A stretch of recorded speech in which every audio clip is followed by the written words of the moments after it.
Sotihantu Namo Buddhaya. Acara KDAB pada malam hari ini akan segera dimulai. Untuk memulai acara, kita akan buka dengan nama Karapata. Bagi teman-teman yang berkenan untuk mengikuti, bisa mengikuti. Akan dipimpin oleh Yang Mulia Biku Medacito. Sebelum kita memulai acara pada malam hari ini, acara akan kita awali dengan memberikan penghormatan kepada Buddha, Dhamma, dan Sangha dengan membacakan nama Karapata. Arahang Sama Sambuddho Bhagawa.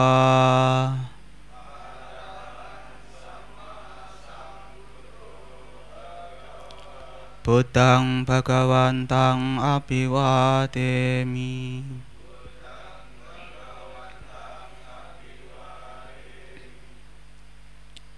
Swagato Bhagavata Dhammo.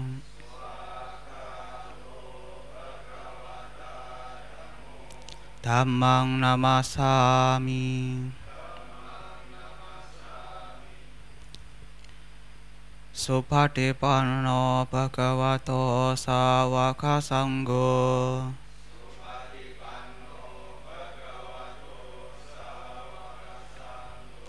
Sanggang namami. Sabi sata bawantu sukitata, semoga semua makhluk hidup berbahagia. Sadu, sadu, sadu.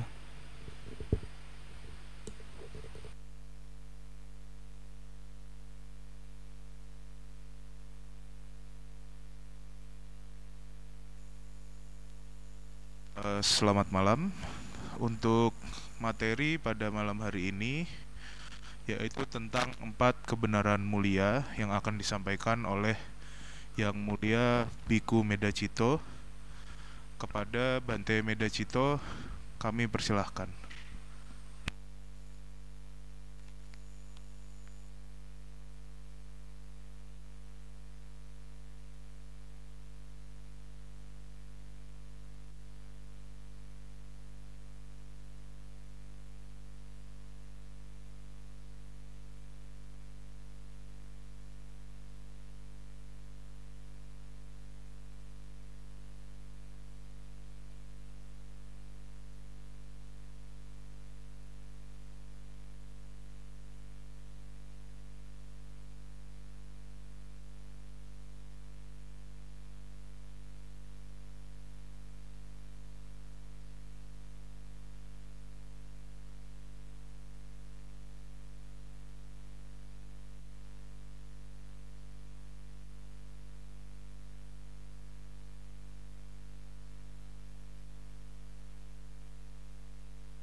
Pertama-tama yang saya hormati panitia penyelenggara KDAB pada malam hari ini, juga kepada seluruh peserta hadirin semua yang berbahagia. Sebelumnya selamat malam, Namo Buddhaya, salam sejahtera untuk kita semua. Malam hari ini merupakan malam yang indah, malam yang penuh berkah, di mana malam hari ini kita berkesempatan untuk belajar mengenal tentang salah satu ajaran filosofis dari agama Buddha yang diajarkan oleh guru Buddha. Pada malam hari ini pembahasan kita adalah tentang 4 kebenaran mulia atau yang disebut sebagai Cattari Arya Sacani. 4 kebenaran mulia. 4 kebenaran mulia ini menjadi salah satu ajaran sentral, ajaran atau jantung dari ajaran Buddha, karena semua pada akhirnya akan bermuara untuk memahami 4 kebenaran mulia ini. Apapun yang Sang Buddha ajarkan, baik tentang moralitas, tentang meditasi, tentang kebijaksanaan, tentang apapun itu pada akhirnya bermuara supaya kita bisa memahami adanya duka dan juga mampu untuk melenyapkan duka itu sendiri. Bahkan Sang Buddha menyampaikan, Guru Buddha menyampaikan apa yang beliau ajarkan pada dasarnya adalah tentang penderitaan, dan lenyapnya penderitaan. Buddha tidak mengajarkan kita untuk menderita, tapi menyadari akan adanya penderitaan yang sudah menjadi sifat alami dari kehidupan ini. Siapapun yang terlahir di dunia ini atau di dunia yang lain, pada hakikatnya akan menyadari bahwa ada duka, ada derita, ada penderitaan.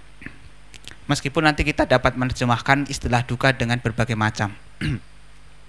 Intinya adalah apa yang Buddha ajarkan dari dulu bahkan sampai beliau meninggal, semua bermuara pada pembahasan tentang duka dan lenyapnya duka. Sang Buddha mengatakan, pupe cahang bikawe etarahica dukan cewa panyapemi duka saca nirodanti. Maka tujuan dari Buddha mengajarkan Dhamma adalah supaya orang-orang itu mampu menyadari adanya penderitaan sehingga mampu untuk melenyapkan penderitaan itu. Karena memang pada dasarnya umumnya manusia tidak menyadari keberadaan duka, menganggap bahwa kehidupan ini real, penuh dengan kesenangan, padahal kesenangan yang ada semuanya sifatnya semu dan bisa bermanipulatif.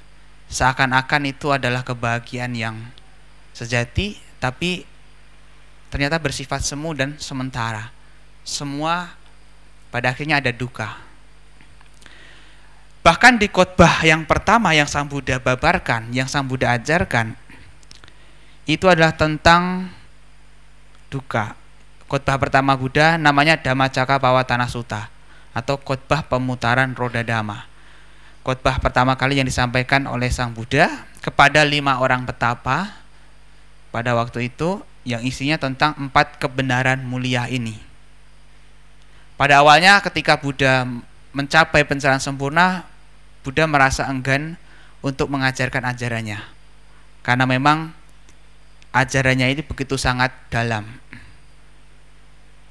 Adigato komayang dhammo gambiro duranuboto santo panito atakawacaro pandito wedanio.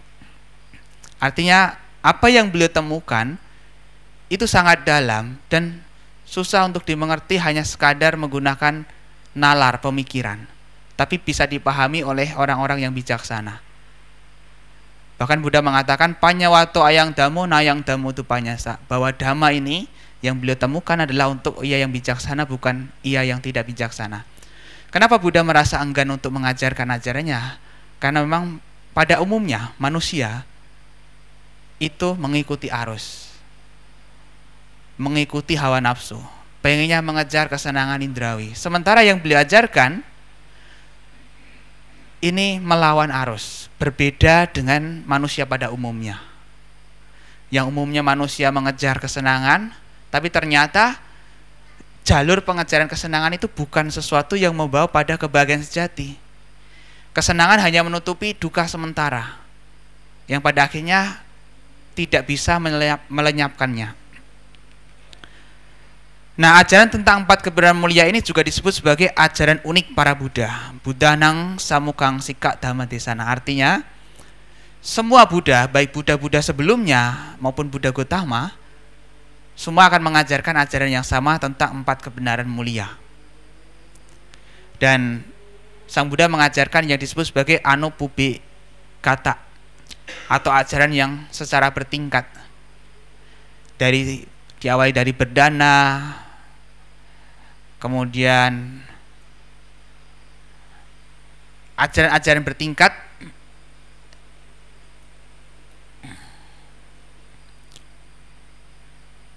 pada akhirnya ajaran itu baik yang paling sederhana sampai yang paling sulit dipahami, semuanya berguna untuk memahami ini. Dan ketika Sang Buddha menyadari bahwa pendengarnya sudah matang untuk mendengarkan ajaran ini, beliau kemudian mengajarkan tentang ini, tentang 4 kebenaran mulia ini. Nah, 4 kebenaran mulia ini berisi seluruh ajaran Buddha yang mengandung banyak prinsip-prinsip lain seperti telapak kaki gajah yang terdapat banyak jejak kaki binatang lain. Artinya banyak jejak kaki binatang lain itu bisa masuk ke telapak kaki jejak telapak kaki gajah, demikian juga ajaran tentang 4 kebenaran mulia ini mencakup seluruh isi ajaran Buddha. Buddha sendiri mengatakan bahwa di dalam Patama Kotigama Sutta dari Sangyutta Nikaya bahwa karena tidak memahami, tidak menembus 4 kebenaran mulia ini, maka kita semua harus mengembara di alam sangsara ini. Semua orang yang tercerahkan karena memahami 4 kebenaran mulia ini. Artinya, kenapa orang itu masih dilahirkan lagi dan lagi, masih mengembara dalam alam kehidupan, masih mengembara di alam-alam sangsara? Karena pada dasarnya belum bisa memahami 4 kebenaran mulia ini. Bukan hanya sekadar pemahaman yang sebatas pengetahuan intelektual, tapi pemahaman yang sudah sampai menembus, mengalaminya. Kenapa orang-orang masih dilahirkan lagi di alam-alam kehidupan, baik alam-alam rendah, alam-alam menengah ataupun yang atas, alam-alam menderita ataupun alam-alam bahagia? Karena masih belum memahami, belum mampu merealisasi yang disebut sebagai 4 kebenaran mulia ini. Artinya siapapun yang masih dilahirkan, masih mengalami tumbuh kembang lahir karena dia belum memahami 4 kebenaran mulia ini secara sempurna, belum mencapainya. Sementara orang yang sudah tidak dilahirkan adalah ia yang mampu memahami dan merealisasi 4 kebenaran mulia ini. Baik masa lalu, sekarang, dan masa yang akan datang, orang-orang meninggalkan kehidupan berumah dan menjalani kehidupan tanpa rumah karena ingin menembus 4 kebenaran mulia ini. Bahwa kehidupan suci ditempuh, dijalani karena ingin atau upaya untuk mencapai, untuk menembus 4 kebenaran mulia ini. Dan ajaran tentang 4 kebenaran mulia ini menjadi ajaran yang cukup prioritas. Sang Buddha mencoba untuk menyingkirkan atau menyampingkan hal-hal yang tidak berkaitan dengan pembebasan. Daripada membahas pertanyaan-pertanyaan metafisik, Buddha lebih menekankan pentingnya 4 kebenaran mulia ini.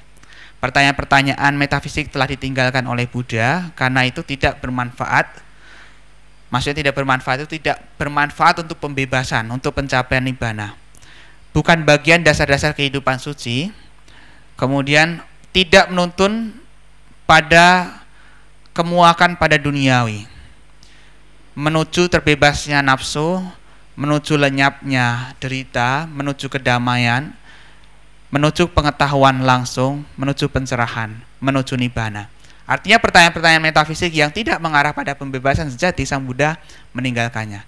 Bukannya Sang Buddha tidak tahu, tapi Sang Buddha lebih prioritas untuk mengajarkan apa yang penting. Yang penting. Sang Buddha pernah menyampaikan dengan perumpamaan daun singsapa, bahwa daun yang ada di genggamannya itu tidaklah seberapa daripada daun yang berceceran di hutan belantara. Tapi apa yang Sang Buddha ajarkan adalah segenggam daun ini. Tapi segenggam daun ini lebih bermanfaat untuk pembebasan daripada yang lain-lain. Bukannya Buddha tidak mengetahui tentang ilmu-ilmu sihir, ilmu-ilmu metafisik yang lain tentang alam-alam kehidupan. Tapi Buddha tidak mengajarkannya karena apa? Karena tidak bermanfaat untuk pembebasan sejati, bebasnya duka. Maka Sang Buddha lebih menekankan tentang apa? Tentang duka, memahami apa itu duka. Juga memahami apa yang menjadi sebab dari duka. Dan lenyapnya duka itu seperti apa. Dan bagaimana jalan untuk mengakhiri atau jalan menuju lenyapnya penderitaan atau duka itu. Seperti di Cula Malunkia Sutta dan Singsapa Sutta adalah contoh sutta yang menolak pembahasan metafisik dan menekankan 4 kebenaran mulia.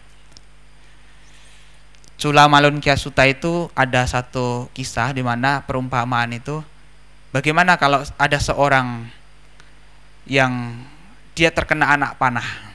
Apa yang perlu dilakukan ketika dia sedang tertusuk dengan anak panah? Apakah dia mencari dari mana datangnya anak panah itu? Kira-kira anak panah tersebut beracun atau tidak? Atau menggunakan racun apa? Menggunakan bahan-bahan apa? Atau lebih penting mencabut anak panah tersebut? Tentu yang lebih penting adalah mencabut anak panah tersebut, tidak peduli dari mana asalnya, tidak peduli bahannya dari apa. Karena itu lebih krusial, lebih penting daripada mengetahui yang tadi. Bukannya tidak penting untuk mengetahui dari mana asalnya anak panah tersebut. Tapi yang lebih prioritas adalah bagaimana mencabut anak panah tersebut sebelum orang tersebut mati. Daripada anak panah tersebut tetap tertusuk di dalam tubuhnya, kemudian dia bingung mencari dari mana anak panah tersebut berasal. Yang terpenting adalah dicabut dulu, disembuhkan lukanya, baru dia boleh mencari tahu. Itu sama aja, orang yang ingin mencari tahu ilmu-ilmu pengetahuan lain yang sama sekali tidak mengarah pada pembebasan, yang sebenarnya itu banyak sekali, peragamnya banyak, tapi ya sama saja, ilmu-ilmu tersebut tidak mengarah pada pembebasan. Nah, makanya Sang Buddha lebih menekankan siswanya pada waktu itu untuk memahami 4 kebenaran mulia ini. Lalu apa yang disebut sebagai 4 kebenaran mulia itu? Apa saja? Nah, di sini Sang Buddha menjelaskan. Sebelum saya menjelaskan kenapa kok disebut sebagai 4 kebenaran mulia, kenapa kok harus disebut sebagai mulia, kenapa tidak harus kebenaran saja gitu. Jadi dijelaskan di dalam kitab komentarnya, kitab ulasan atau kitab tafsir, itu karena 4 kebenaran mulia ini hanya diajarkan oleh Sama Sang Buddha yang maha mulia, yang maha sempurna. Yang mengajarkan adalah orang yang sudah mulia, yang maha sempurna. Sudah begitu, ajarannya ini juga bersifat mulia karena tidak banyak diajarkan oleh banyak orang. Bahkan disampaikan oleh Sang Buddha sebagai pube anano sute sudamesu, dhamma yang tidak pernah disampaikan, tidak pernah didengar sebelumnya.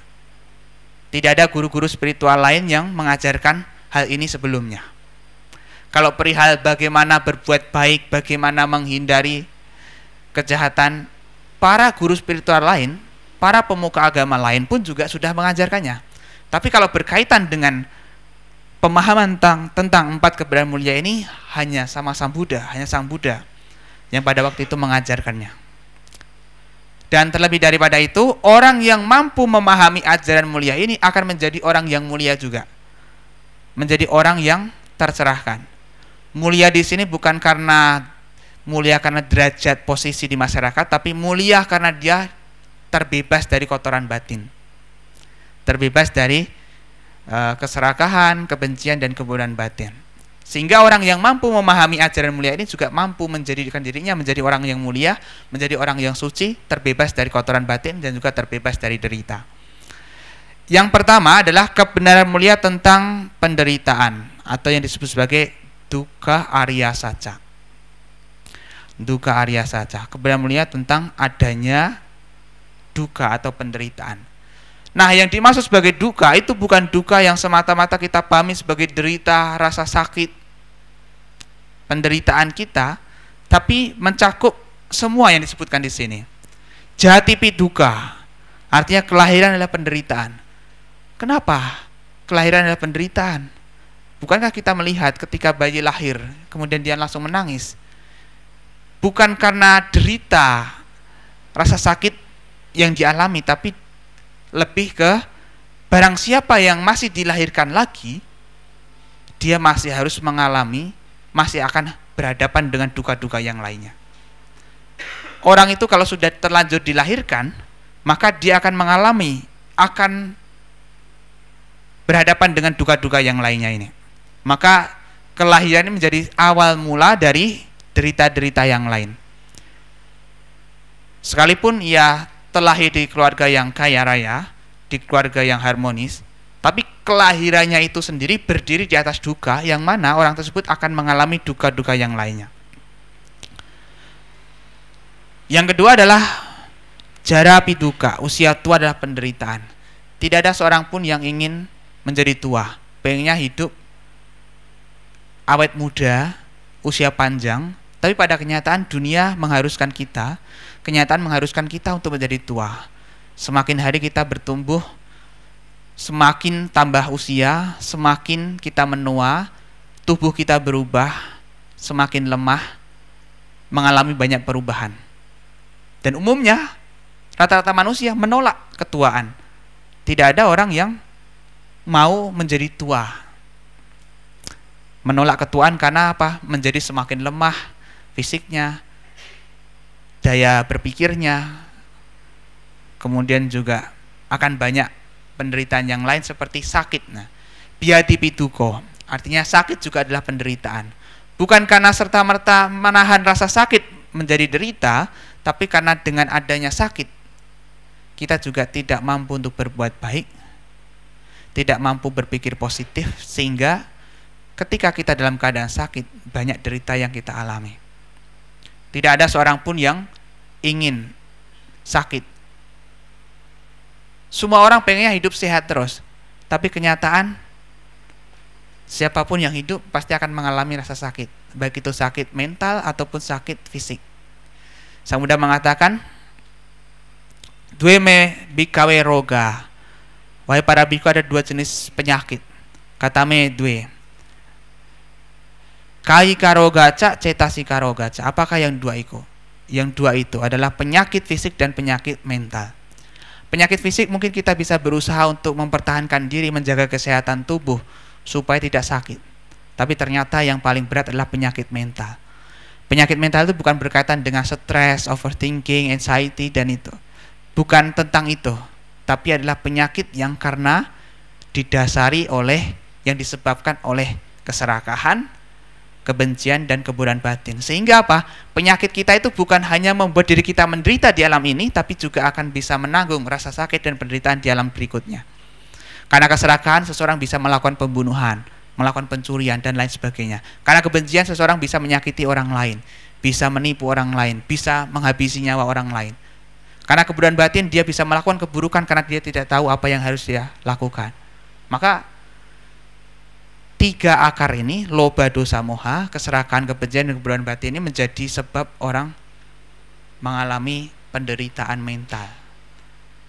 Sakitnya fisik hanya bisa dirasakan di kehidupan saat ini, tapi sakitnya mental bisa berdampak pada kehidupan mendatang. Orang yang penuh dengan kebencian, orang yang penuh dengan keserakahan, itu bisa berdampak pada penderitaan di alam berikutnya. Berkaitan dengan sakit, Sang Buddha mengatakan arogya paramalabha, bahwa kesehatan adalah keuntungan terbesar. Karena dengan sehat, seseorang bisa melakukan apa saja, terutama berbuat kebaikan. Tapi kalau sudah sakit, nah ini banyak rintangan, banyak gangguan yang dia harus hadapi. Dan terkait dengan penyakit, Buddha menyampaikan ada beberapa sebab ya dalam kajian Buddhis itu. Sebab dari penyakit itu bisa faktor ahara, makanan, artinya seseorang bisa sakit karena makanan. Makanan yang tidak cocok, mungkin terlalu pedas, atau mungkin makanan yang mengandung racun, bisa membuat seseorang menjadi sakit. Yang kedua, karena faktor utu. Utu itu iklim. Karena fisik kita tidak mampu untuk menyesuaikan iklim yang ada, mungkin karena terlalu dingin sehingga kita bisa sakit, atau karena terlalu panas fisik kita bisa sakit juga.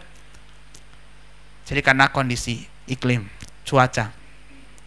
Kemudian juga fisik itu bisa sakit itu bisa karena faktor yang disebut sebagai cita. Cita itu pikiran. Karena pikirannya stres, pikirannya dia punya banyak masalah, akhirnya bisa berdampak pada kesehatan fisiknya juga. Kalau zaman sekarang ada yang dikenal dengan istilah psikosomatik, penyakit yang awalnya dari pikiran tapi juga berdampak pada penyakit jasmani, pada kesehatan jasmani. Kemudian juga ada faktor karma. Karma ini karena kelahiran di kehidupan lampau sebelum kita menjadi manusia ini.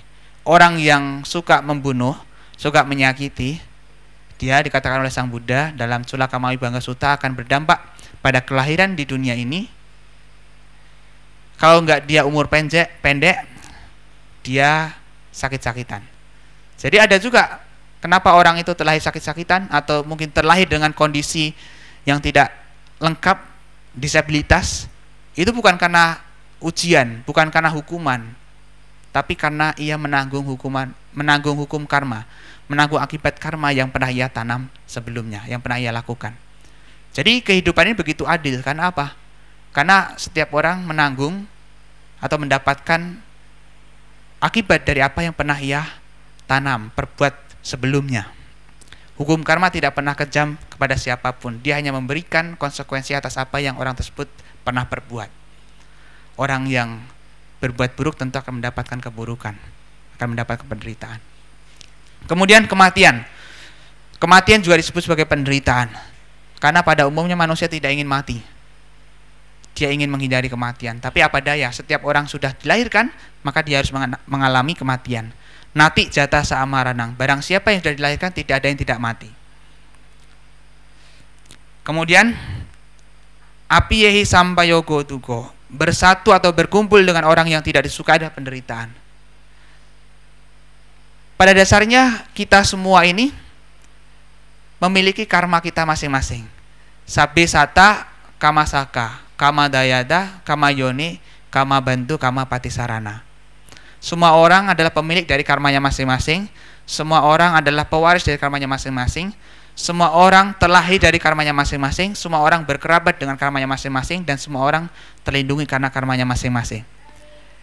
Yang perlu digarisbawahi di sini, sabe sata kama bandu. Semua orang berkerabat dengan karmanya masing-masing. Artinya apa?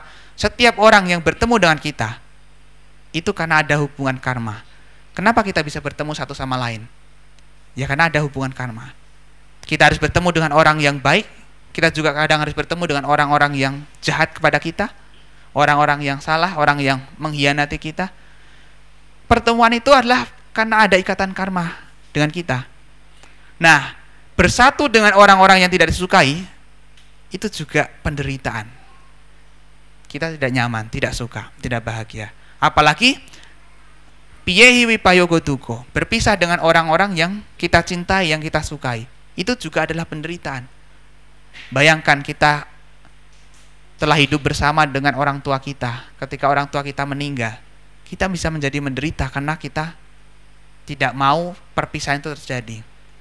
Sudah hidup sekian lama dengan pasangan hidup, kemudian pasangan hidupnya pergi meninggalkan kita. Berpisah dengan orang yang dicintai adalah penderitaan. Kemudian yang picang nalabati tampi dukang, tidak mendapatkan apa yang diinginkan adalah penderitaan. Ketika kita punya harapan, punya keinginan, tapi tidak tercapai, atau apa yang terjadi tidak seperti yang kita harapkan, tidak kita inginkan, juga adalah penderitaan. Singkatnya, kemelekatan terhadap 5 gugusan kehidupan atau pancupadana kanda duka. Kemelekatan terhadap rupa, wedana, sanya, sangkara, winyana, terhadap bentuk, terhadap perasaan, terhadap persepsi, terhadap bentuk-bentuk pikiran, dan terhadap kesadaran. Kemelekatan itu menjadi sebab munculnya penderitaan. Ini tentang keberadaan mulia yang pertama, yakni keberadaan mulia tentang adanya duka. Nah, kita diminta untuk menyadari bahwa dalam hidup ini ya kita ada duka ini yang harus kita hadapi semua. Apakah dia orang miskin atau orang kaya, orang bijaksana ataukah orang dungu, orang biasa atau orang ningrat, semuanya harus menyadari kenyataan bahwa ya kehidupan ini berdiri di atas duka, dan siapapun yang hidup akan berhadapan dengan duka ini. Tidak ada yang bisa menolak tentang kebenaran ini. Di dalam Magga Sangyutta, di Sangyutta Nikaya, duka itu dikelompokkan menjadi 3 macam. Duka-duka yang artinya penderitaan alami seperti lahir, tua, sakit, mati, bersatu dengan orang yang tidak disukai, berpisah dengan orang yang disukai, tidak mendapatkan apa yang diinginkan. Ini duka yang biasa kita mudahnya pahami. Kita mudah menerimanya itu sebagai duka. Orang awam pun bisa menyadari ini juga sebagai duka. Wiparinama duka artinya penderitaan karena perubahan, seperti ketika perasaan berubah. Bahkan pencapaian meditatif yang bisa berubah juga merupakan duka. Perasaan kita yang berubah-ubah, perubahan itu sendiri juga bisa membawa pada duka, adalah bagian dari duka. Sebahagia apapun seseorang, perasaan bahagia itu pun juga tidak kekal adanya, bersifat sementara. Ketika meditasi dia mencapai ketenangan luar biasa, ketenangan itu pun juga masih bisa mengalami perubahan. Artinya apa? Masih di bawah kendali duka juga. Nah, sangkara duka artinya penderitaan karena melekat pada 5 gugusan kehidupan. Kita semua yang disebut sebagai manusia ini adalah perpaduan unsur dari pancakanda atau 5 gugusan kehidupan. Kalau yang digabung menjadi nama dan rupa. Kalau 5 gugusan kehidupan itu adalah Rupa, wedana, sanya, sangkara, winyana. Materi atau rupa, bentuk, wedana, perasaan, sanya, persepsi, sangkara, bentuk-bentuk mental, bentuk-bentuk pikiran, winyana, kesadaran. Apa yang kita sebut sebagai manusia itu bukanlah satu sosok tunggal, tapi lah perpaduan unsur tadi, perpaduan gugusan antara rupa, bentuk, dan juga nama, batin.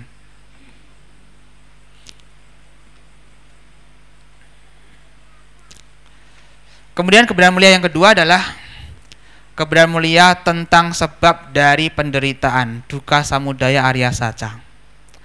Buddha tidak hanya sekadar menunjukkan ada derita, tapi Sang Buddha juga menunjukkan apa sebab dari derita, penderitaan itu.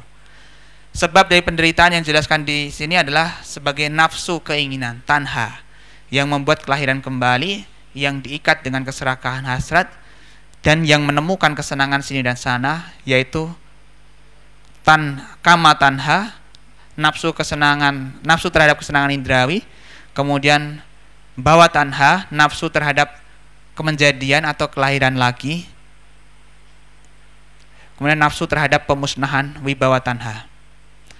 Yang menjadi sumber dari derita, menjadi sumber dari duka adalah karena adanya tanha, nafsu keinginan.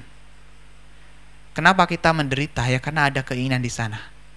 Ada nafsu keinginan. Baik nafsu keinginan tentang kesenangan indrawi, pemuasan indrawi kita yang membuat kita senang, tertarik, atau bahkan keinginan untuk kemenjadian, ingin menjadi ini, menjadi itu, ingin terlahir di sini, ingin terlahir di situ. Keinginan itu juga menjadi sebab.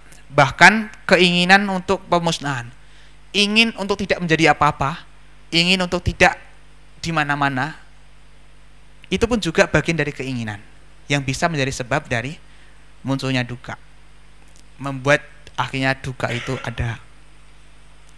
Jadi sebab dari duka, samudaya, arya saca adalah tanha. Tanha itu ada 3 jenis, yakni kama tanha, bawa tanha, dan wibawa tanha. Nafsu kesenangan terhadap kesenangan indrawi, nafsu keinginan terhadap kesenangan indrawi, kemudian nafsu keinginan terhadap kemenjadian, dan nafsu keinginan terhadap pemusnahan. Yang ketiga adalah kebenaran mulia tentang lenyapnya penderitaan, dukkha, nirodha, arya saca. Sang Buddha tidak hanya menunjukkan adanya derita sebabnya, tapi juga menunjukkan bahwa dukkha ini pun juga bisa dilenyapkan. Lenyapnya dukkha artinya adalah dukkha, nirodha, arya saca.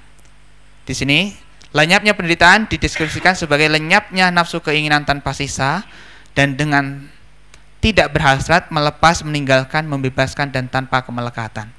Ini juga disebut sebagai nibbana, yang merupakan tujuan akhir dari Buddhisme atau ajaran Buddha. Lenyapnya nafsu adalah nibbana. Kehidupan suci dijalani dengan nibbana sebagai dasarnya, nibbana sebagai arahnya, nibbana sebagai tujuannya. Nah, sebenarnya kebenaran mulia yang ketiga ini menjadi tujuan umat Buddha. Tujuan kenapa Sang Buddha mengajarkan ajarannya, yakni adalah supaya terbebas dari duka, supaya lenyap penderitaan, menjadi nibbana. Jadi tujuan dari agama Buddha tidak hanya sekadar terlahir di alam bahagia, alam surga, tapi adalah bagaimana supaya tidak lagi mengalami kelahiran. Karena kelahiran itu sendiri masih akan terjerat dalam duka. Maka yang sudah tidak ada duka, ya ketika sudah tidak ada lagi kelahiran kembali. Kelahiran di alam surga pun itu juga masih bagian dari duka, karena tidak kekal adanya. Nah, Buddha menjelaskan tentang 31 alam kehidupan. Ada 4, yang pertama itu adalah 4 apaya, 4 alam menderita. Ada niraya, neraka, kemudian ada peta, binatang dulu, tiracana binatang, kemudian ada asura, asura itu makhluk jin ya, raksasa. Ada peta dulu baru asura. Nah, 4 niraya, tiracana, peta, asura. 4 ini adalah 4 alam menderita. Kemudian setelah itu baru ada alam manusia. Kalau 4 tadi lebih banyak menderitanya. Terlahir di sana karena keburukan, karena kejahatan. Kemudian ada alam manusia. Alam manusia ini unik, bukan alam menderita, bukan juga alam bahagia. Artinya suka dan duka datang silih berganti. Setelah itu baru ada 6 alam surga atau sugati, atau yang disebut sebagai alam dewa. Catu Maharajika, Tawatingsa, Yama, Tusita, Nimanarati, Paranimita, Wasawati. Itu 6 alam dewa yang juga disebut sebagai 6 alam surga. Setelah itu baru ada ada alam yang disebut sebagai alam rupa Brahma dan arupa Brahma. Kalau rupa Brahma dan arupa Brahma itu sudah alam yang lebih tinggi daripada alam surga, dan mencapai di sana itu karena pencapaian meditatif jana. Kalau yang rupa Brahma karena pencapaian rupa jana, kalau yang arupa Brahma berarti karena arupa jana.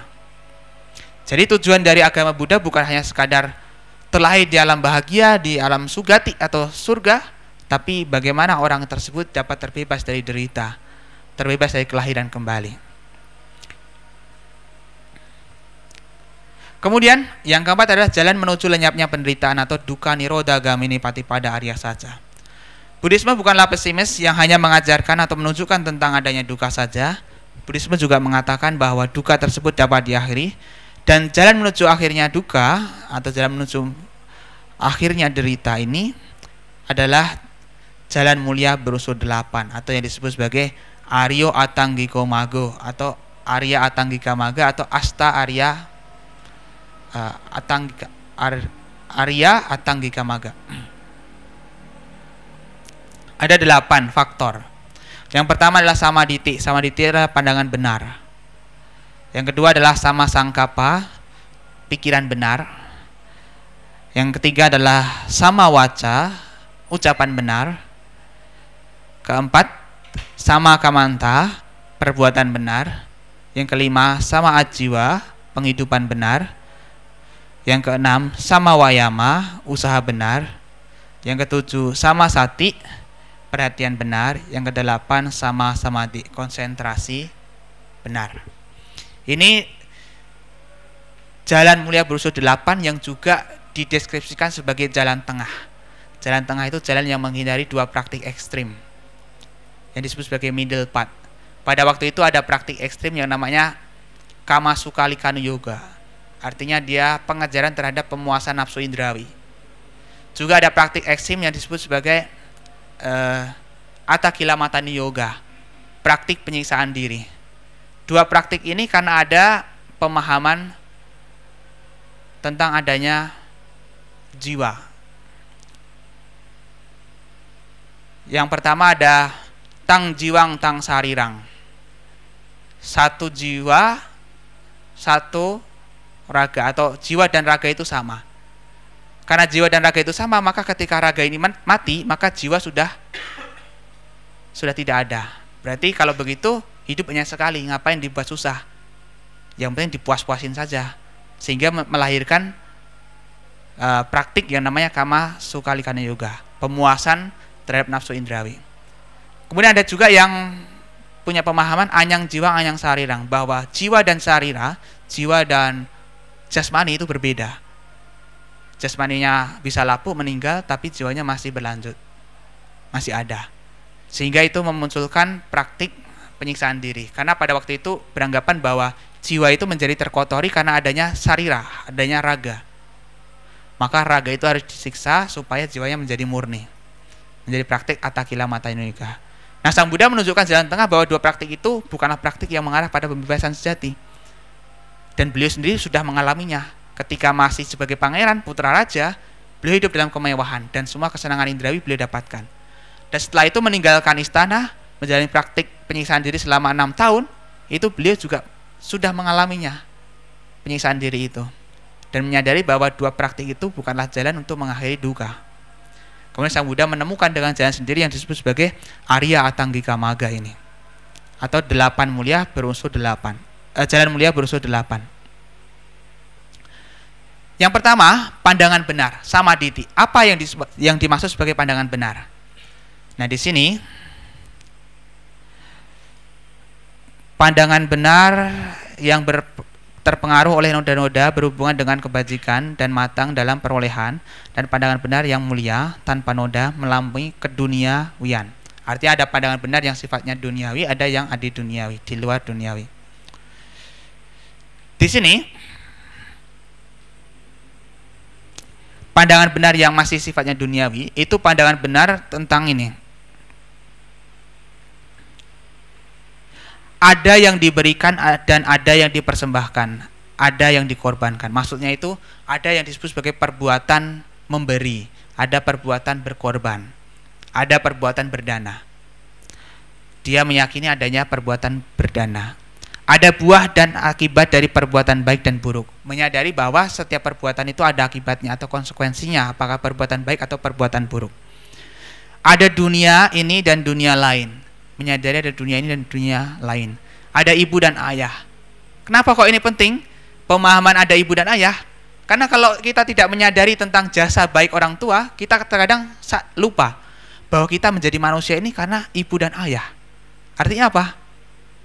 Kita lahir lewat orang tualah yang menciptakan kita. Pencipta kita sesungguhnya, bukan tiba-tiba muncul dari tanah, bukan juga turun dari langit. Ada makhluk-makhluk yang terlahir kembali secara spontan. Nah, spontan itu seketika, tidak lewat kandungan. Seperti apa spontan itu? Makhluk dewa. Jadi dewa itu tidak mengandung. Jadi begitu orang terlahir di alam dewa, di alam surga, dia langsung seketika menjadi dewa. Tidak lewat kandungan. Ada para petapa dan brahmana yang baik dan mulia di dunia ini yang telah menembus oleh diri sendiri dengan pengetahuan langsung dan menyatakan dunia ini dan dunia lain. Ini pandangan benar bahwa ada orang-orang yang menjalani kehidupan selibat menjadi petapa. Jadi kehidupan petapa itu ada gitu, kepetapaan itu ada. Ini menjadi pemahaman menjadi yang disebut sebagai pandangan benar. Yang ini yang melampaui keduniawian, artinya bersifat kebijaksanaan, indria kebijaksanaan, kekuatan kebijaksanaan, faktor pencerahan penyelidikan kondisi-kondisi, faktor sang jalan pandangan benar, dan dalam diri seseorang yang pikirannya mulia. Ini lebih ke yang melampaui dunia. Kemudian pandangan benar itu juga pandangan tentang atau pengetahuan tentang adanya atau tentang 4 kebenaran mulia. Yang pertama tadi pengetahuan tentang duka, tentang penderitaan, pengetahuan atas asal mula derita, pengetahuan atas lenyapnya derita, dan pengetahuan atas jalan menuju lenyapnya derita. Jadi ketika kita memahami, ada pemahaman, ada pandangan tentang 4 kebenaran mulia, kita dikatakan memiliki pandangan benar. Yang kedua, pikiran benar sama sangkapa di sini adalah pikiran untuk melepaskan keduniawian, pikiran untuk melepaskan, artinya tidak melekat pada apa yang kita miliki di dunia ini. Karena pada dasarnya apa yang ada di dunia ini bukanlah milik kita sejati. Asako loko sabang pahaya gamania. Tidak ada kepemilikan sejati dalam kehidupan ini. Seberapapun banyak harta yang kita kumpulkan, pada akhirnya akan kita tinggalkan. Dan seberapapun kita cinta pada seseorang, orang tersebut juga bukan milik kita. Pada akhirnya akan meninggalkan kita juga. Kalau enggak dia yang meninggalkan kita, kitalah yang akan meninggalkan mereka. Kita belajar untuk melepaskan, tidak terikat. Pikiran tanpa niat menyakiti, artinya ya tidak ada niat untuk menyakiti yang lain, untuk melukai yang lain. Pikiran tanpa kekejaman, pikiran yang tidak kejam, mengharapkan yang lain celaka, atau pikiran yang membuat orang lain terluka. Ini yang dimaksud sebagai pikiran yang benar. Nah, nekama sangkapa ini disebutkan di dalam kitab. Nah, ini pikiran melepas. Ini sebagai meninggalkan atau melepaskan kesenangan-kesenangan indrawi. Kemudian yang disebut sebagai pikiran tanpa niat menyakiti atau abhyapada sangkapa, ini identik dengan metta, cinta kasih. Artinya kita memancarkan cinta kasih, mengharapkan orang lain berbahagia. Abhyapada juga sering disebut sebagai sinonim dengan adosa, tanpa kebencian. Artinya saat pikiran kita tanpa membenci orang lain, itu sebagai abhyapada. Yang dimaksud sebagai awihingsa sangkapa, pikiran tanpa kekejaman, itu identik dengan karuna, welas asih. Karuna itu kita punya welas asih, batin yang tersentuh. Para duke sati sadunang hadayang kampatiti karuna. Batin yang tersentuh ketika melihat orang lain menderita itulah karuna. Kalau kita melihat orang lain menderita tidak ada rasa kasihan sama sekali, berarti kita tidak punya karuna yang kuat. Tapi kalau kita melihat orang lain menderita dan batin kita tersentuh ingin menolong, kita punya karuna, punya welas asih. Lalu yang disebut sebagai ucapan benar sama waca apa? Menghindari ucapan salah atau ucapan bohong yang tidak sesuai dengan kebenaran, musawadah wirawani. Menghindari ucapan memecah belah, pisunaya wacaya wiramani. Ucapan yang menghasut sehingga bisa memecah belah dua belah pihak atau lebih banyak pihak. Ucapan kasar, parusaya wacaya wiramani.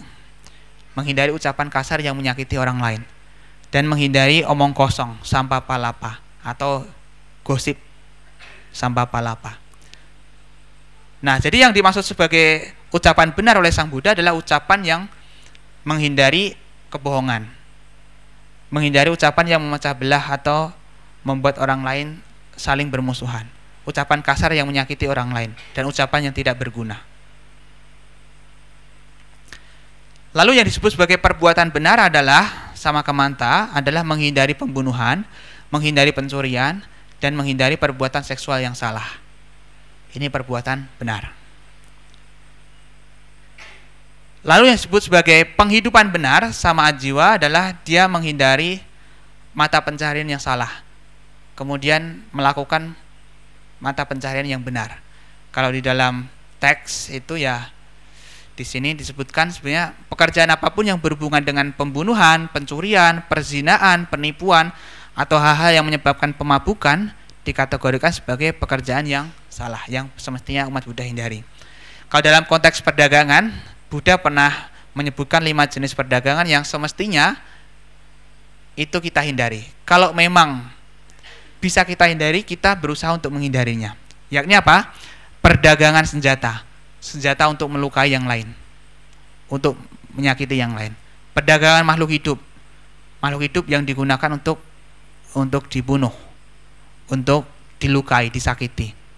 Kalau dipelihara untuk hias, untuk dirawat tidak masalah. Tapi kalau untuk disakiti, kita berusaha untuk dihindari.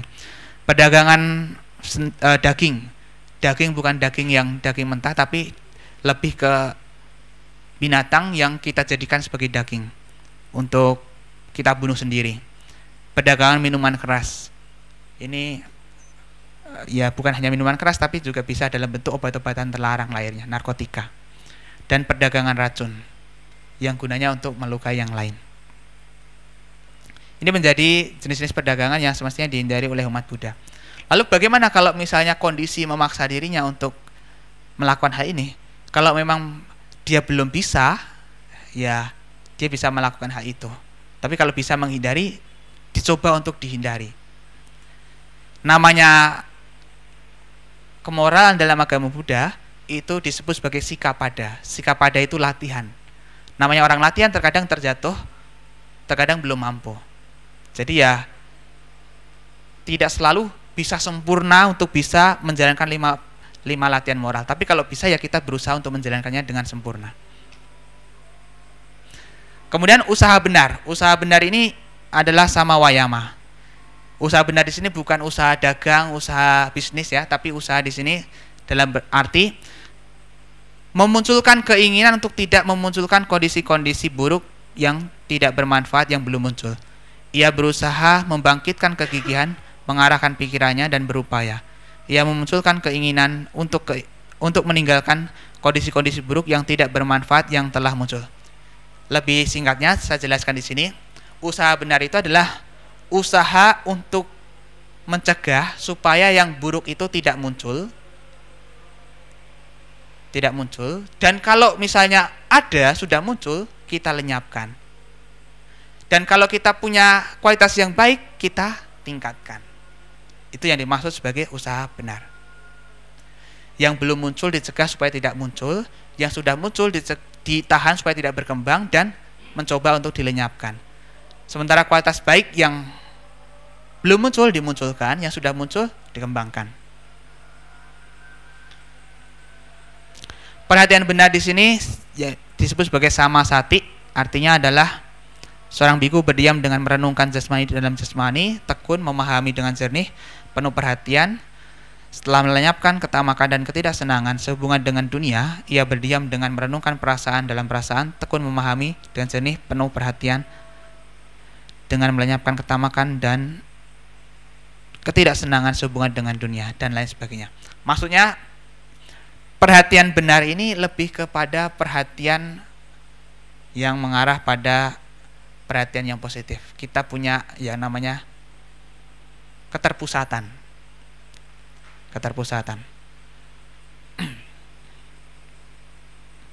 Konsentrasi benar atau yang dimaksud sebagai samadhi di sini adalah konsentrasi untuk mencapai tingkat jhana. Jhana 1, jhana 2, jhana 3, jhana 4. Memiliki konsentrasi yang benar. Nah, kalau di dalam Culawedalla Sutta, jalan ini dijelaskan dengan 3 gugusan yang berisi sila atau kemoralan, konsentrasi, samadhi, panya, kebijaksanaan. Sila terdiri dari ucapan benar, perbuatan benar, dan penghidupan benar. Konsentrasi terdiri dari usaha benar, perhatian benar, dan konsentrasi benar. Sementara kebijaksanaan adalah pandangan benar dan pikiran benar. Maka singkatnya biasanya kita sering mendengar ajaran Buddha berisi tentang sila samadhi panya. Karena tentang berkaitan dengan kemoralan, tentang konsentrasi, dan juga tentang kebijaksanaan. Di sini Sang Buddha menyatakan bahwa di antara jalan-jalan, jalan berusul 8 adalah yang terbaik. Di antara kebenaran 4 pernyataan adalah yang terbaik. Di antara dhamma-dhamma, terbebas dari nafsu adalah yang terbaik. Di antara makhluk-makhluk berkaki 2, ia yang dapat melihat kebenaran ini adalah yang terbaik. Maksudnya jalan mulia berusul 8 ini adalah jalan yang terbaik yang bisa membebaskan orang dari duka.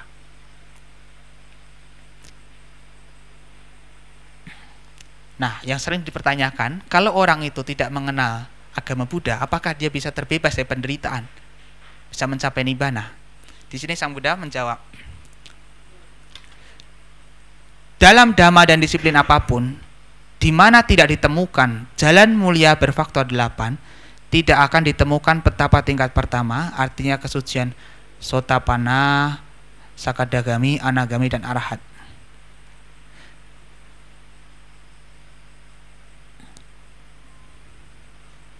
Sekarang Subhada, dalam dhamma dan disiplin ini jalan mulia berfaktor 8 ditemukan, dan di dalamnya dapat ditemukan petapa-petapa tingkat pertama, kedua, ketiga, dan keempat. Dalam aliran-aliran lainnya tidak ada petapa-petapa sejati, tetapi jika di dalam yang satu ini para biku hidup menjalani kehidupan sempurna, dunia ini tidak akan kekurangan arahat. Kalau pertanyaannya, apakah orang yang tidak mempelajari agama Buddha dia bisa terbebas dari penderitaan mencapai nirwana? Kalau dia mempraktikkan jalan mulia berusul 8, maka dia bisa terbebas. Tapi masalahnya, apakah semua keyakinan lain juga mengajarkan jalan mulia berusul 8? Nah, itu yang menjadi beda. Karena ajaran Buddha ini tidak sekadar menuntun umatnya untuk terlahir di alam bahagia, terlahir di dalam surga, tapi melampaui itu semua supaya tidak dilahirkan lagi, mencapai pembebasan sejati yang disebut sebagai nibbana. Setiap kebenaran mulia tersebut harus diterapkan sesuai dengan 3 tahap yang disebut sebagai Tipariwatang dan 12 aspek Dwadasa Karang. 3 tahap itu terdiri dari Saccanyana, Kicanyana, dan Katanyana. Saccanyana itu kebenaran tentang kebenaran, pengetahuan tentang kebenaran, pengetahuan tentang setiap kebenaran mulia. Pengetahuan di sini maksudnya adalah pengetahuan mendasar tentang apa itu dukkha. Kita menyadari, kita mengetahui apa itu dukkha, sebabnya apa, lenyapnya apa, dan jalan menuju lenyapnya. Yang sebatas pengetahuan. Lalu kicanyana itu sesuatu yang harus dilakukan. Misalnya dukkha itu harus dipahami. Apa itu dukkha tadi harus dipahami. Parinyaya. Penyebab dukkha, sebab dari dukkha tadi adalah tanha. Tanha itu harus diapakan? Harus ditinggalkan. Kemudian lenyapnya dukkha itu adalah nibbana, harus diapakan? Nibbana harus dicapai. Dan jalan menuju lenyapnya duka itu harus diapakan? Harus dikembangkan, dilatih. Ini pengetahuan tentang apa yang semestinya dilakukan terhadap setiap kebenaran mulia tadi. Sementara katanya adalah perealisasian atau pencapaian dari setiap kebenaran mulia yang ada. Dia sudah mencapai, menembusnya. Ini melebihi, melampaui sebatas keyakinan. Beda. Yakin sama mengalami itu beda. Percaya sama mengalami itu beda. Kalau percaya, dia belum tentu bisa mengalami. Tapi kalau sudah mengalami, dia mengetahui seluruhnya. Percaya tidak kalau Wihara Karangjati ini tidak luas, kecil gitu. Mungkin orang percaya ketika melihat beberapa informasi yang terkait dari foto atau dari cerita orang. Oh, Wihara Karangjati besar kok, buktinya muat banyak orang. Ketika saya lihat di foto, muat banyak orang. Oh, Wihara Karangjati kecil karena pada waktu itu saya lihat di foto cuma muat beberapa doang gitu. Itu karena orang belum mengalami, belum datang langsung ke sini.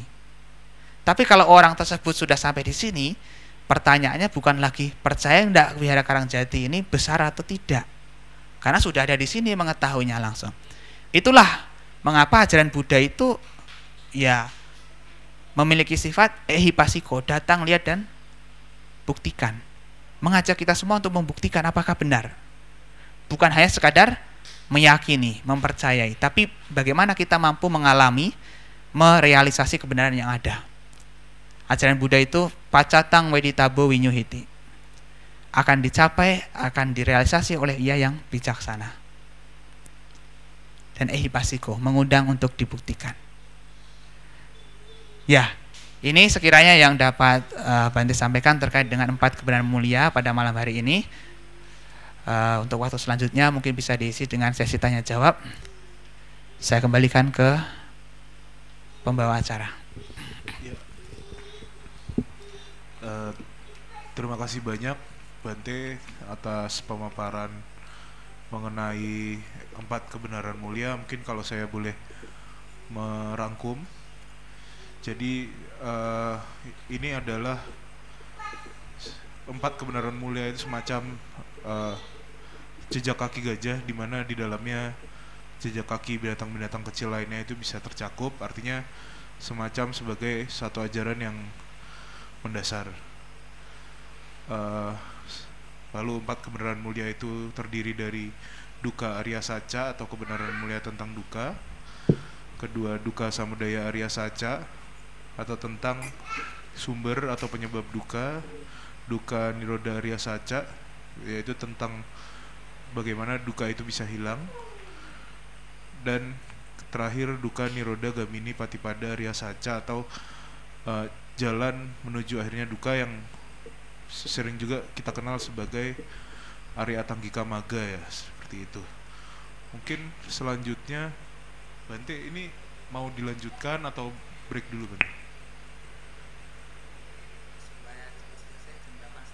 Oh ya, oke, baik. Baik, selanjutnya teman-teman yang ada pertanyaan bisa mengajukan pertanyaan, bisa angkat tangan. Nanti mic-nya akan kami serahkan. Terima kasih.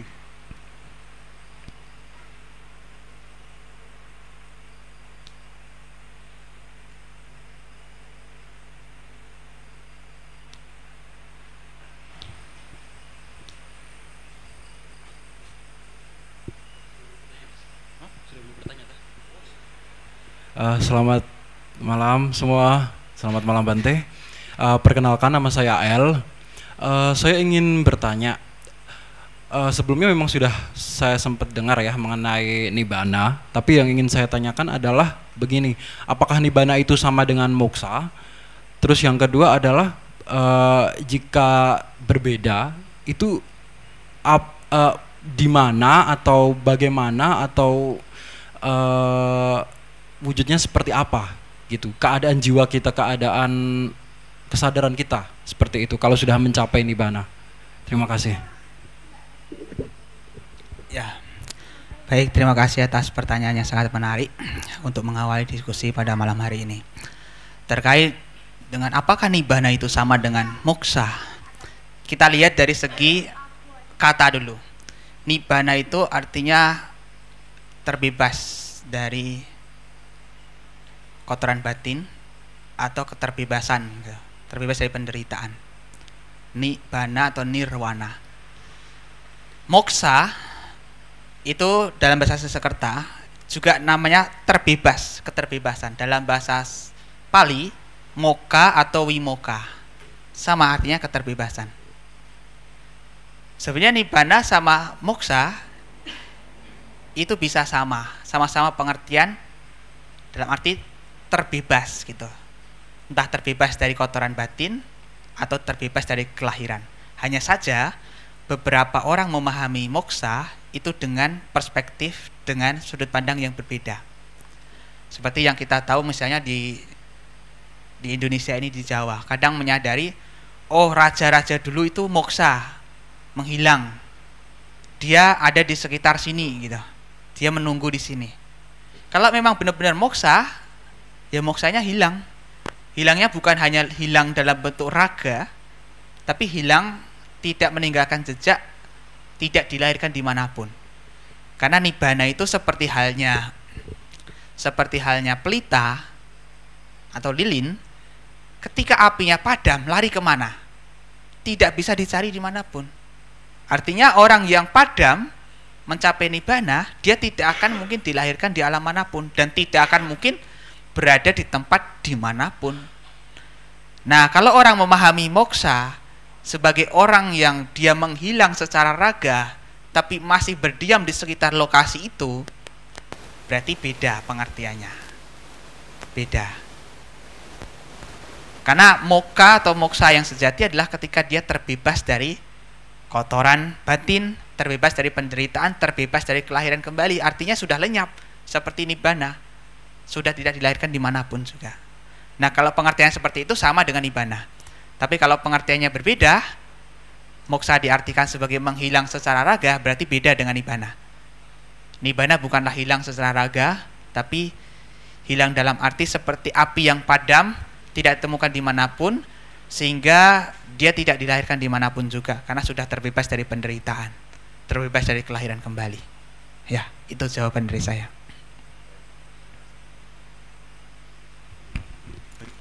Mungkin dari Mas L ada tanggapan? Sudah cukup, ya. Terima kasih, cukup mencerahkan. Terima kasih Bante. Ya, terima kasih. Selanjutnya mungkin teman-teman yang lain ada yang ingin bertanya, ya monggo.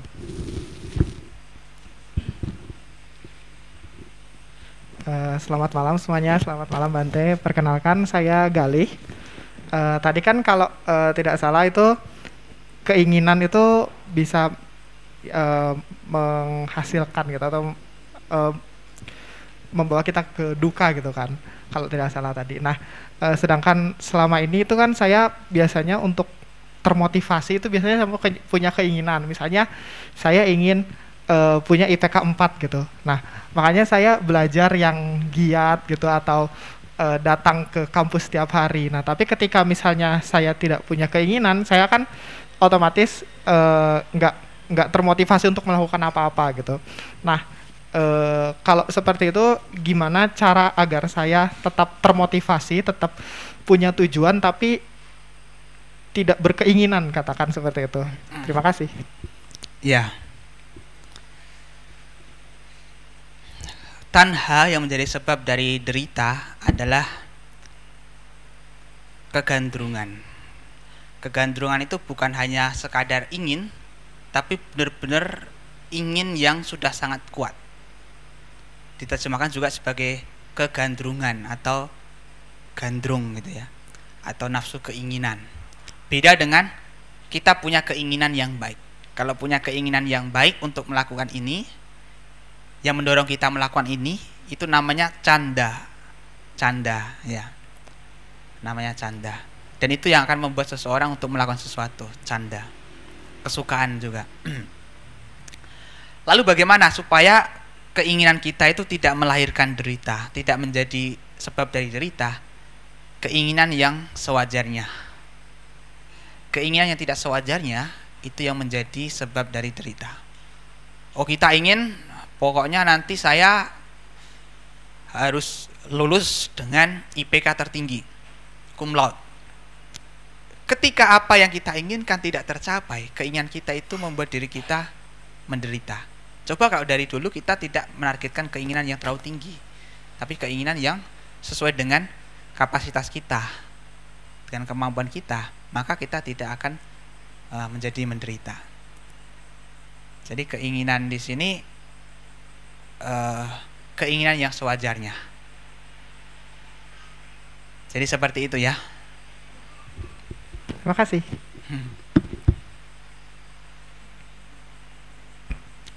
Baik, ini kita masih ada waktu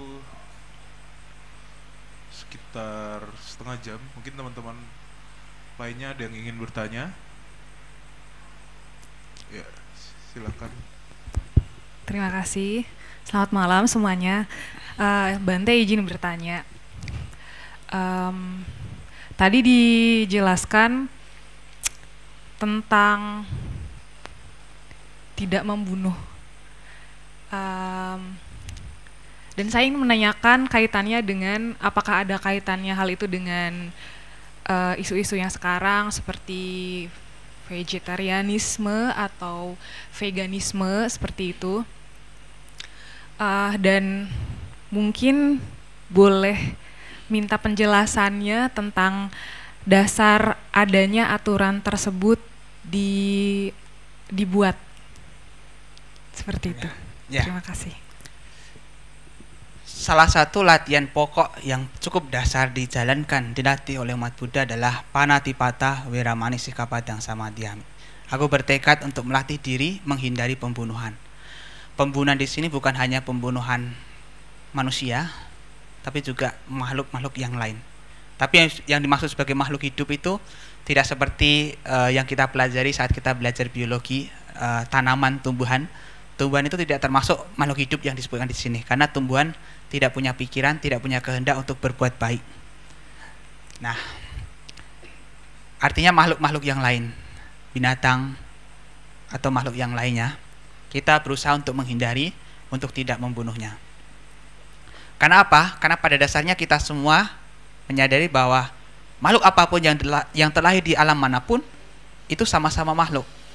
Dulunya mungkin juga manusia, kemudian terlahir sebagai binatang. Artinya kita semua sama-sama akan melewati proses-proses itu. Dan setiap orang punya hak untuk hidup. Ya. Sang Buddha mengatakan suka kama dukkha patikula. Semua orang menginginkan kebahagiaan dan menolak penderitaan. Bahkan mereka pun yang terlahir di alam paling rendah pun, mereka ya ingin bahagia, tidak ingin menderita, tidak ingin mengalami kematian, tidak ingin dibunuh. Nah, kalau kita menyadari bahwa setiap orang punya hak untuk hidup, maka kita mencoba untuk menghargai setiap hak orang lain, makhluk lain untuk sama-sama hidup. Apakah mereka makhluk lemah atau tidak. Dan karena memang salah satu yang dianjurkan oleh Sang Buddha bukan sekadar menghindari pembunuhannya, tapi lebih ke bagaimana kita bisa mengurangi kebencian kita. Kalau kita punya kebencian, kita akan sangat mungkin untuk menyakiti yang lain, melukai yang lain. Sang Buddha mengatakan suka kamani butani yodande nawing sati atano suka mecano pecaso nalabate sukang. Barang siapa yang dia mengharapkan kebahagiaan atau kesenangan dengan cara melukai dan menyiksa yang lain, maka dia tidak akan berbahagia dalam selanjutnya.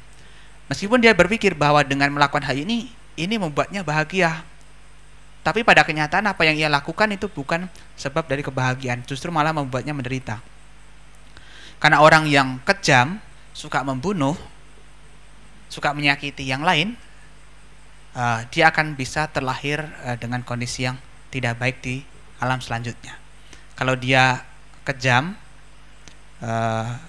kalau tidak terlahir di alam neraka, alam rendah, kalau kebaikannya masih memungkinkan dia untuk terlahir sebagai manusia, orang yang suka membunuh, suka menyakiti, dia akan berusia pendek. Kemudian kalau tidak, dia sakit-sakitan selama hidup, atau ketika dilahirkan memiliki kekurangan, disabilitas. Nah itu. Jadi kita semua umat Buddha belajar, Sang Buddha menasihati kita untuk mencoba untuk berlatih menghindari pembunuhan, karena itu salah satu upaya kita menghargai hak makhluk lain untuk sama-sama hidup. Kalau terkait dengan ajaran tentang vegetarianisme, Sang Buddha bukanlah orang yang vegetarian sebenarnya. Beliau memakan daging. Para biku tidak vegetarian zaman Buddha pada waktu itu. Sang Buddha pun juga mengkonsumsi daging, tapi dengan ketentuan, dengan syarat. Tidak meminta orang lain untuk membunuhnya, untuk dirinya, membunuh makhluk tersebut untuk dirinya. Tidak melihat makhluk tersebut dibunuh untuk dirinya. Tidak mendengar makhluk tersebut dibunuh untuk dirinya. Tidak mencurigai bahwa makhluk tersebut dibunuh untuk dirinya. Itu daging yang boleh dibilang halal untuk dikonsumsi. Karena apa? Daging itu ya sesuatu yang sudah mati. Yang terpenting bukan membunuhnya, berusaha untuk tidak menyebabkan pembunuhannya. Tapi pada suatu ketika Bante Dewadatta ini pernah berusul mengajukan pada Sang Buddha dengan tujuan pada waktu itu untuk memecah belah sangga. Bante, bagaimana kalau para biku itu tidak boleh makan daging seumur hidup? Sang Buddha menolaknya karena para biku makan tergantung dari pemberian umat. Apa yang diberikan ialah yang dia makan. Nah, usulan tersebut kemudian ditolak oleh Sang Buddha. Sehingga ya dalam Buddhisme Theravada tidak ada keharusan untuk menjadi vegetarian. Tapi kalau misalnya seseorang itu memilih untuk menjadi vegetarian, nah itu juga adalah hal yang baik untuk dirinya. Yang terpenting adalah tidak merendahkan yang tidak vegetarian. Kalau dia menjadi vegetarian tapi malah menjadi semakin tinggi hati, menjadi semakin sombong, nah nanti malah berbahaya, malah merusak batinnya sendiri. Dan yang terpenting, kesucian tidak ada kaitannya dengan makan daging. Kadang-kadang orang berpikir gara-gara makan daging menjadi tidak suci. Pada waktu itu juga pernah disampaikan, seorang Brahmana bertanya kepada Sang Buddha. Sang Buddha mengatakan, bukan karena daging orang tersebut bisa suci atau tidak. Kalau orang itu tidak makan daging bisa menjadi suci, binatang herbivora lebih dulu menjadi suci. Demikian juga dengan air. Kalau makhluk-makhluk bisa menjadi suci gara-gara air, nah ikan-ikan jauh lebih dulu menjadi suci daripada manusia. Nah, yang terpenting adalah dalam hatinya, dalam pikirannya, apakah dengan praktik itu dia bisa mengurangi keserakahan, kebencian dan kebodohan batin, atau justru malah meningkatkan. Yang ditekankan bukan perihal makan dagingnya, tapi bagaimana dia bisa mengikis keserakahannya, mengikis kebenciannya, mengikis kebodohan batinnya. Yang terpenting itu. Kalau misalnya vegetarian tapi dia malah menjadi sombong kemudian merendahkan yang tidak vegetarian, kan percuma. Tapi kalau dia vegetarian, dia bisa lebih mengurangi keserakahannya yang tadinya pengen banyak hal tapi kemudian dia bisa mengendalikan dirinya, itu bagus. Gitu. Dan sebenarnya kalau dengan alasan kalau vegetarian kan bisa menghindari pembunuhan di masyarakat atau di dunia ini. Tetap yang namanya pembunuhan tetap akan ada. Bahkan dari nasi yang kita makan pun, dari sayur yang kita makan pun, di sana juga melibatkan makhluk-makhluk harus terbunuh oleh petani, oleh orang yang membaca dan lain sebagainya. Maka yang terpenting bagi kita adalah tidak membunuhnya secara langsung. Berusaha untuk menghindari itu dan memiliki cinta kasih, mengurangi keserakahan, mengurangi kebencian dan mengurangi kebodohan batin. Ya, itu jawaban dari saya. Terima kasih Bante. Ya, jelas. Selanjutnya mungkin sekitar 1 atau 2 pertanyaan lagi.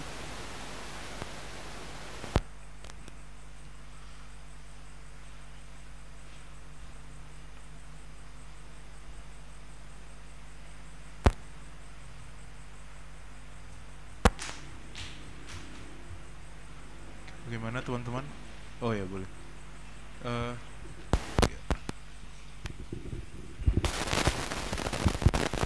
Eh, Selamat malam, nama budaya Bante. Jadi saya ingin melanjutkan pertanyaan Mas tadi.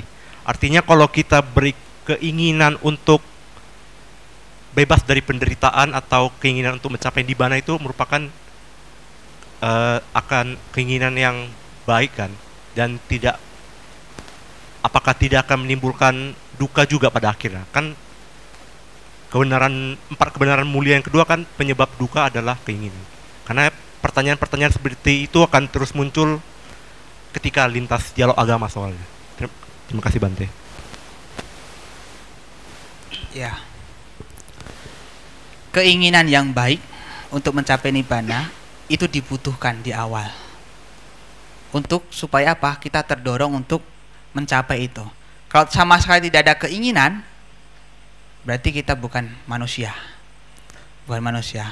Dan juga tidak akan ada dorongan untuk ke sana. Untuk mencapai itu. Keinginan itu kita masih butuh, tapi kita gunakan seperti halnya perahu. Perahu yang kita gunakan untuk menyeberang, tapi begitu kita sudah sampai, ya udah, tidak usah dibawa-bawa, diletakkan di situ. Jadi perahu hanya sekadar untuk mendorong orang, mengantarkan orang untuk sampai di tempat tujuan. Tapi begitu sudah sampai, ya udah, dilepaskan.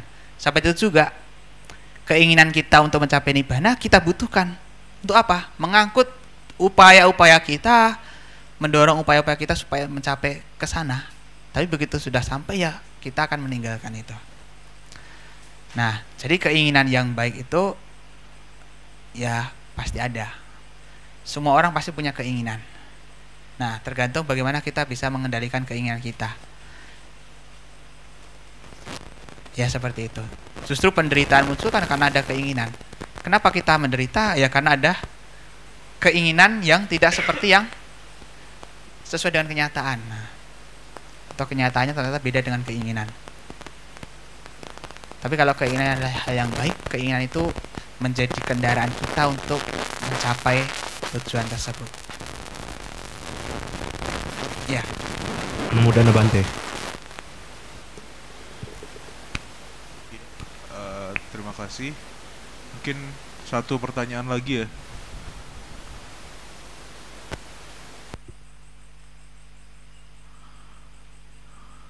Ada yang ingin bertanya?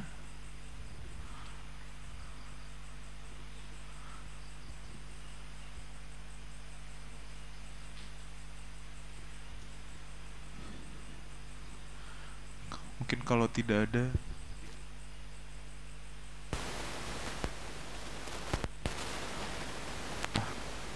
karena tidak ada, cek. Karena tidak ada pertanyaan tambahan, mungkin dari Bante ada yang ingin ditambahkan? Ya, ya, closing statement.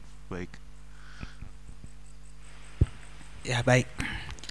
Setelah kita diskusi panjang lebar terkait dengan 4 kebenaran mulia yang menjadi jantung dari ajaran Buddha ini, tentu kita menyadari bahwa maksud dari ajaran Buddha adalah supaya kita menyadari keberadaan duka di antara kita, di tengah-tengah kehidupan kita, yang kita ini berdiri di atas duka yang tidak bisa kita pungkiri. Dengan menyadari bahwa kita ada duka, maka kita berusaha untuk mencari sebabnya. Sebabnya apa? Sebabnya adalah nafsu, keinginan, tanha. Setelah itu, kita mengarahkan diri untuk mengurangi sebab-sebabnya sehingga bisa mencapai terbebasnya duka. Jalannya bagaimana? Jalannya adalah dengan mengikuti jalan atau petunjuk dari Sang Buddha. Jalan mulia berfaktor 8. Itu seperti halnya ketika kita diminta untuk menyadari bahwa kita itu ada penyakit. Kebanyakan kita nggak sadar bahwa kita punya penyakit, tapi kita baru sadar nanti setelah sudah parah. Nah, kita diminta untuk menyadari bahwa kita ada penyakit. Setelah sadar kita punya penyakit, lalu apa? Cari sebab dari penyakit kita apa. Nah, setelah tahu sebabnya, kemudian berusaha untuk menyembuhkan. Bagaimana cara menyembuhkannya? Pergi ke dokter, melakukan pengobatan atau minum obat. Nah, seperti itu juga dalam 4 kebenaran mulia. kita menyadari adanya duka dalam kehidupan kita cari sebabnya, mengurangi sebabnya, dan mengarahkan diri untuk bisa terbebas dari duka dengan cara menjalankan jalan mulia brosur 8. Nah, seperti itu yang dimaksud dari ajaran Buddha. Saya pikir itu yang bisa saya tambahkan dalam kesempatan kali ini. Semoga apa yang telah kita bahas tadi bisa menambah wawasan kita tentang kehidupan, tentang kebenaran yang diajarkan oleh Buddha.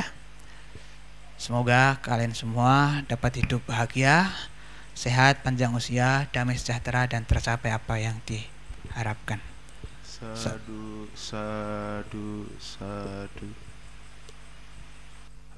Anumodana, terima kasih atas pemaparan materi mengenai mengenai 4 kebenaran mulia yang disampaikan oleh Yang Mulia Bante Medacito. Agenda selanjutnya adalah penutupan dengan nama Karapata yang dipimpin oleh Bante Medacito, dan selanjutnya untuk menutup kita melakukan foto bersama.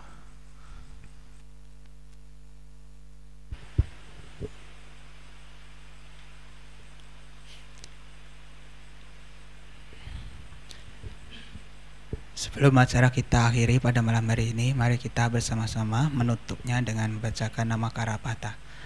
Arahang sama sambuddho bhagawa.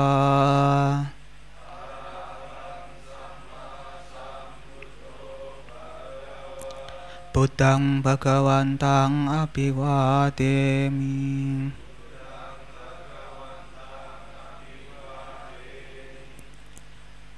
Swakato bhagavata dhammo.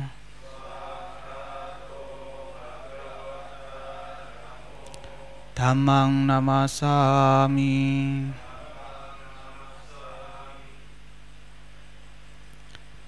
Supatipanno bhagavato sawaka sanggo.